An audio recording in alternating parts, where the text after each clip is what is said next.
we're making pasta chips, and I'm pretty sure I just found the best way to do it. No cap. Now let's go! Salt your water and drop your pasta. Now, garlic, sea salt, chili flake, and oh, that looks serious. And smash and grind till you've got a nice paste. Now, white truffle oil and olive oil and work it in. When the pasta's done, just strain, and really simple, just coat it in olive oil. Now you can either air fry at 400 degrees, or if you don't have an air fryer, go on a wire rack and just bake at 425 convection. For the most amazing dip, start with garlic, olive oil, a little salt, pepper, and a whole bunch of basil. More olive oil on top. Now we'll add a little lemon zest and juice, and finally ricotta cheese. Blend again, and your dip is done. Now into a bowl and mix on. Toss at Parmigiano Reggiano. Wow. You have got to make these. So good! Until next time, you know I love you and I'm out! Extra cheesy mac and cheese. Let's get to cooking. Start 16 ounces of Velveeta cheese and your macaroni noodles. We're gonna add 4 cups of milk, 1 can cream of mushroom soup. Now we're ready for more cheese. Extra sharp cheddar, white and yellow. All the cheese. You can't get too cheesy. Salt, pepper, garlic, 2 passes. Hot sauce, gotta kick it up. Ground mustard, just shake it down. Gives it a pop. Now let's take it to the pit. 350 degrees, we'll check on it in half an hour. After 30 minutes, take it off and stir it up. Get everything incorporated. Go back on the pit for another 30 minutes. After 1 hour, give it a good stir, and then we're gonna put a little breadcrumbs right on top. Right back in the pit for about 10 to 15 minutes. After 10 minutes on the grill, we're ready to plate it up. I'm getting a big scoop.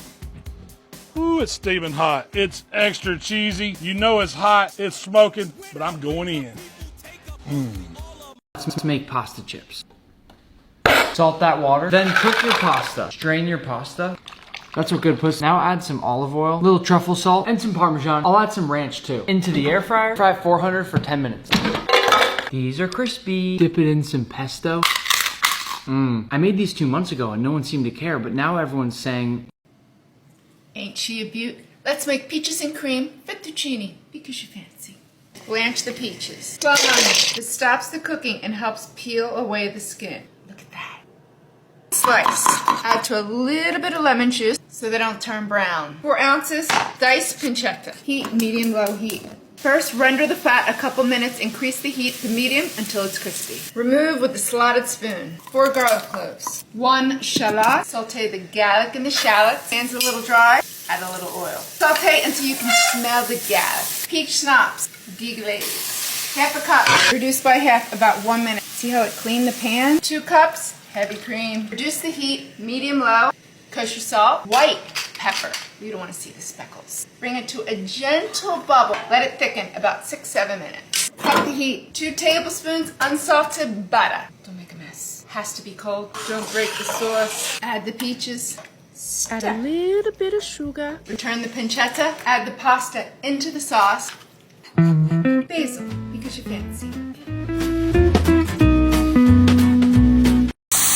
I would forgive you for thinking these are some weird looking beans, but they're not. It's pasta. It's called peachy pasta, and all it is salt, spinach, and flour blended together into a dough and then rolled by hand. You don't need any fancy equipment for them, and the best thing is that they're meant to look a little bit funny and irregular. They will turn your hands green, but it's totally worth it. Then you want to pop them in some salted water to boil for a couple of seconds and toss them in some garlic butter with some of that cooking liquid, and that's it. Give them a try yourself and follow for more recipes. Ooh wee!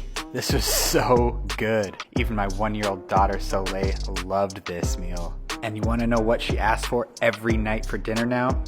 Creamy garlic shrimp pasta. First, boil some water, add salt and your favorite pasta. In another pan over medium-high heat, add oil from sun-dried tomatoes, then your shrimp and salt. Let your little shrimpies go for a couple minutes per side until nice and pink, and then remove from heat. Add your chopped sun-dried tomatoes, garlic, chicken stock, and cream. And before draining your pasta, pull out some of that pasta water. Next, add 1 cup shredded mozzarella, and just take a moment to reflect on how beautiful this sauce looks. And now let's hit this with some dried basil, fennel seeds, red pepper flakes, smoked paprika, salt, and pepper. Add your drained and unrinsed pasta, your little shrimpies, and some pasta water for the flex. Finally, we plate this and finish with grated Parmesan cheese.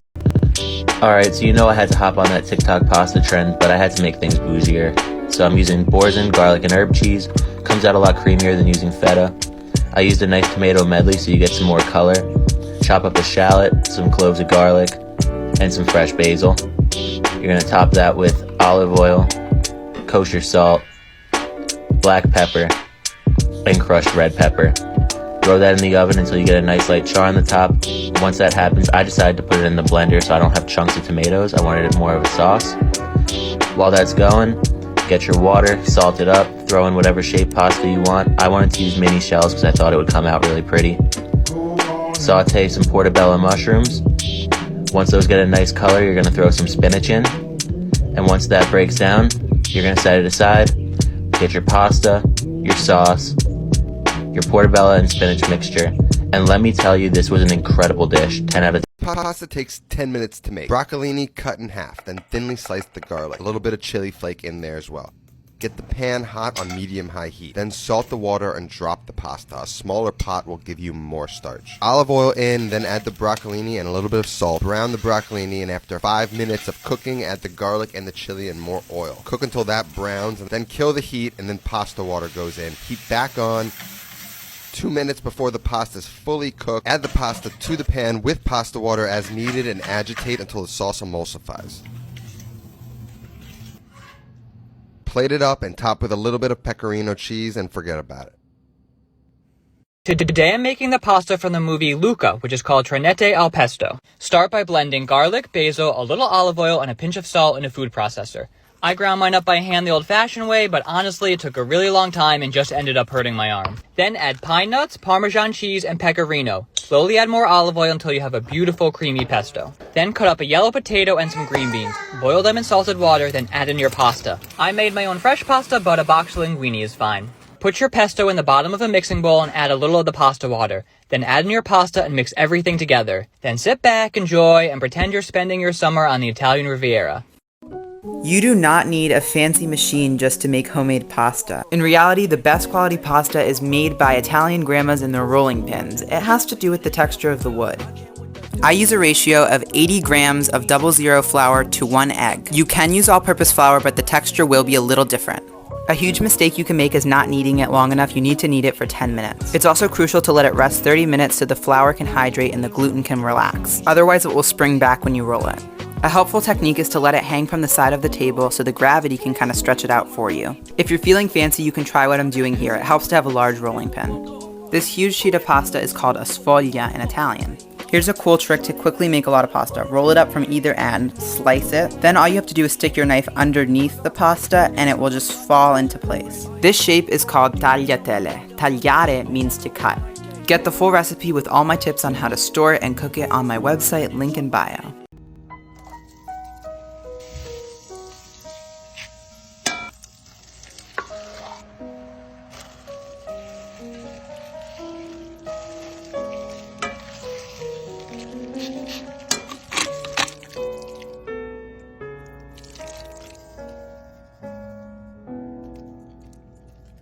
This is the best pasta with the least amount of effort. Saute some onion and garlic and season it with garlic, salt, pepper, and Italian seasoning. Add 1 can of diced tomatoes and some heavy cream. About a half a cup is good.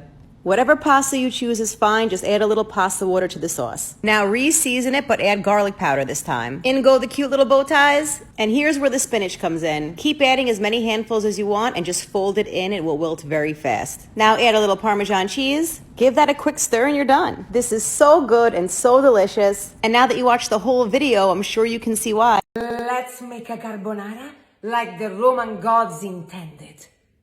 Ingredients. The classic carbonara has no cream. It's egg, cheese, and a type of bacon called guanciale, sizzled till lightly crispy. Then mix pecorino romano cheese with 1 egg yolk per person, and 1 extra. Now scrunch some pepper until the Roman gods weep with joy. We add some of the guanciale to the sauce and combine everything together while your pasta is cooking, turning it into a moment of love with a splash of pasta water. You will then have a thing of beauty, just like you are. Carbonara is always gently served because it's a fashion icon with a peppery personality. Just gorgeous. Creamy broccoli parmesan pasta, a quick and delicious recipe. In a pan on medium-low, add 5 tablespoons of butter, 5 cloves of minced garlic, and 2 tablespoons of flour. Use a whisk to stir it all together and then add 1.5 cups of heavy whipping cream and 1 cup of whole milk. Stir frequently, and once it starts to thicken, add 1 cup of grated Parmesan, stir it in until it melts, and then add salt and pepper to taste, 2 cups of blended broccoli, and 1 pound of whatever pasta you'd like. As it cools, the sauce will thicken. Finish it off with some lemon if you'd like, and enjoy this delightful